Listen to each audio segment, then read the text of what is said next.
Jazakallah khair, Sheikh. The next question I believe we have already partly answered. It goes, if someone wants to dedicate one's life to knowledge, seeing the necessity of knowledgeable people in their own society to guide the people, and doesn't consider marriage so that he can be more focused in seeking knowledge, will the person be sinful for leaving a sunnah intentionally, especially in our times? First of all, marriage is something that is recommended. It is a sunnah, but it also falls under the 5 general rules that covers everything. And we have general rules.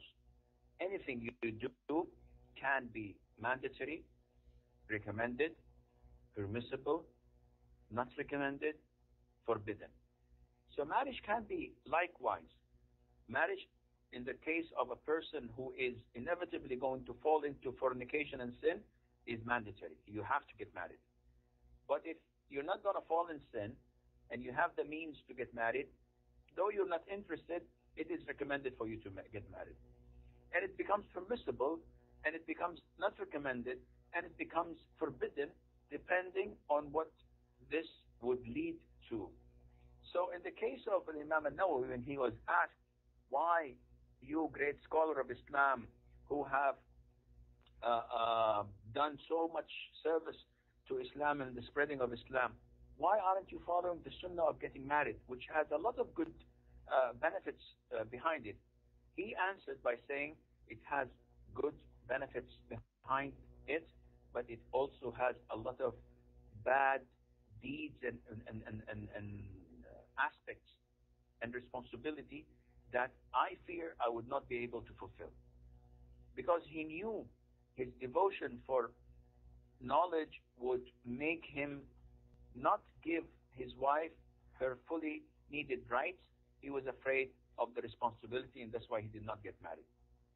But for us nowadays to say, well, I'm like Imam al-Nawawi, well, we all wish we were like him, and getting rid of our wives, not for the sake of Allah, but for the sake of shaitan. Just we would like to have our peace of mind and being on our own.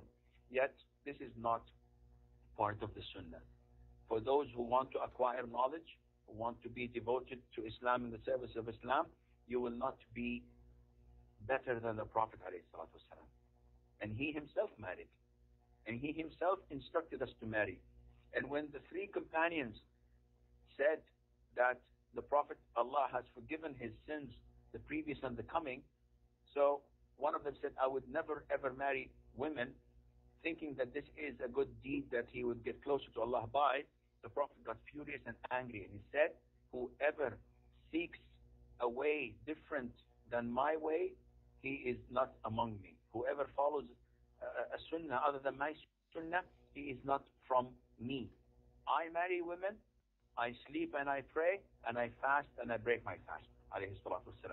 Therefore, you would definitely be advised to get married following the sunnah of the Prophet ﷺ, and not following the sunnah of scholars, no matter how great they were in the service of Islam. Allah knows best.